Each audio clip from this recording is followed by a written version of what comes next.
Buongiorno a tutti, ben ritrovati qua su Radio Rossonere venerdì 13 ottobre del 2023. Enrico Boiani, ciao. Ciao, devo fare gli auguri a mia mamma. Auguri mamma, ciao. Se vede il video, auguri, assolutamente. Eh, Devo Era anche una giornata... ricordarvi di mettere like, Sì, perché sì, è sì, sì. gratis.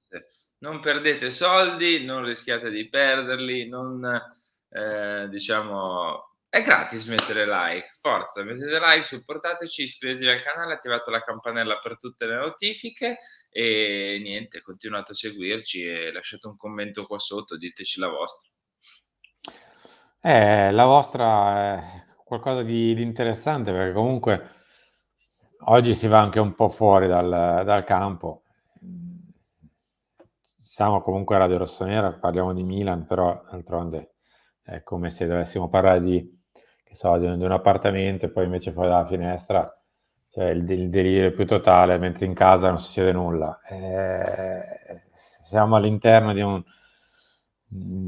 bel problema. Andiamo a vedere, scommesse, calcio shock, Tonali e Zaniolo via dalla nazionale, sequestrati i telefonini, trainer che non collabora. Dopo il caso Fagioli l'inchiesta si allarga, nuove rivelazioni di Corona, indagati due azzurri. In tutto questo pare tra l'altro essere l'inizio, da quello che scrive anche Repubblica, ho visto oggi Corriere stesso, eccetera, paventano la possibilità che ci possano essere molti più calciatori coinvolti. Tra l'altro ieri Fabrizio Corona ha detto invece a Sport Italia che niente arbitri, niente allenatori. Mh. Almeno ci siamo risparmiati gli arbitri che eravamo un'altra volta lì in ballo pure su quel fronte. Che dire, difficile da Gli commentare. arbitri han già dato, credo abbiano imparato la lezione. Sì, anche i calciatori avrebbero dato, ridato, stradato e riridato, però evidentemente ogni tanto ci si casca. Come detto, è molto difficile da commentare, o meglio, ci possiamo raccontare un po' quello che magari qualche calciatore rischia più di un altro, cosa succede se ad esempio c'è, diciamo così, la possibilità, la volontà di autodenunciarsi, quindi andare un po' a scontare quella che sarebbe la squalifica, adesso ne parliamo. Dare giudizi morali lascia un po' il tempo che trova, dai. No, giudizi no, onestamente, perché, sì, ognuno la pensa a modo proprio, ognuno ha il suo pensiero relativo a questa cosa, relativo a questo fatto, che può essere più critico, meno critico, più, come dire, più deluso, magari meno deluso, più arrabbiato, meno arrabbiato, a qualcuno interessa di più, a qualcun altro non interessa nulla. Ognuno può avere il suo modo di vedere, anche perché dal punto di vista morale, cioè, ognuno la vive a modo proprio e la giudica a modo proprio. È sbagliato, c'è poco da fare, da dire, è sbagliato. Se è stato fatto come è stato fatto, in base a ciò va punito, se lo si fa collaborando come ha fatto Fagioli, per esempio, come nel caso in cui dovesse essere vero e confermato, mi immagino facciano anche Tonali e Zaniolo.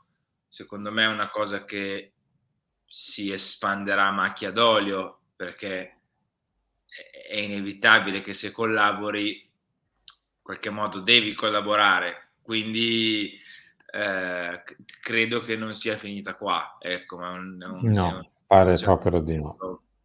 che ho. Secondo me non è finita qua, secondo me andremo avanti, ci saranno altri nomi. Bisogna capire quanto sarà impattante tutto questo nel calcio proprio italiano, perché se son tanti nomi, una marea di nomi, tanti della nazionale o cose simili, andiamo sempre per ipotesi, poi diventa complicato capire come la si gestisce. C'è un dato di fatto: fare queste cose è sbagliato e chi le ha fatte e chi le fa va punito.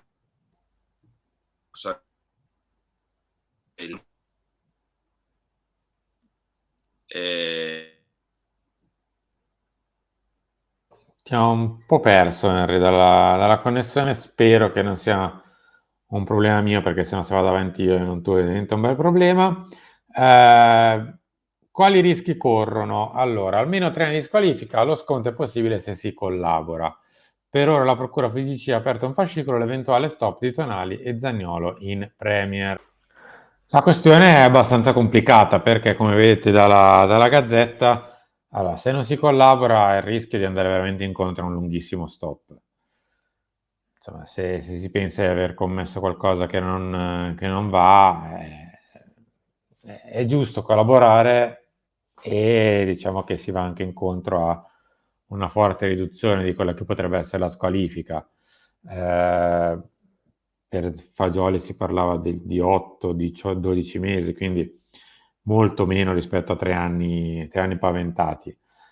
Dobbiamo fare ovviamente un distinguo, cioè non stiamo parlando del, tra virgolette, classico, purtroppo, calcio scommesse, cioè non è che gli attori e i protagonisti vendevano le loro partite, diciamo, facendosi un autogol, piuttosto che Quello sarebbe accordandosi con i decisamente grave. compagni. Ecco. Siccome è già successo nella storia del mondo del calcio italiano e non solo, di vivere questo tipo di calcio scommesse, qua invece la cosa è diversa, tant'è che non sarebbero nemmeno implicate le società, perché sono semplicemente dei giocatori, semplicemente tra virgolette, dei giocatori che scommettono su altri eventi, come potremmo fare, tra virgolette, noi su siti regolari, perché il problema è che Legali. qui si è anche andate a scommettere su siti illegali, quindi doppio problema. Eh, loro non possono perché sono tesserati, non possono scommettere su nessun tipo di evento che sia FIFA, UEFA o FIGC, quindi sul calcio totale. Eh, vediamo come va a finire. Cioè, purtroppo vedremo altre puntate prima di vedere come andrà a finire. Però questo è.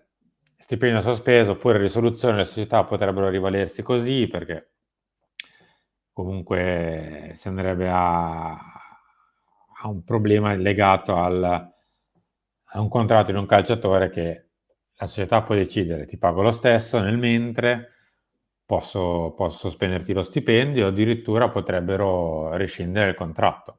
Sì, diciamo che se questi ragazzi dovessero comunque collaborare, aiutare, autodenunciarsi o comunque essere il più collaborativi possibile, per me il rischio che hanno è di saltare il resto e quel che manca di questa stagione, alla fine dei Sì, conti. grosso modo sì.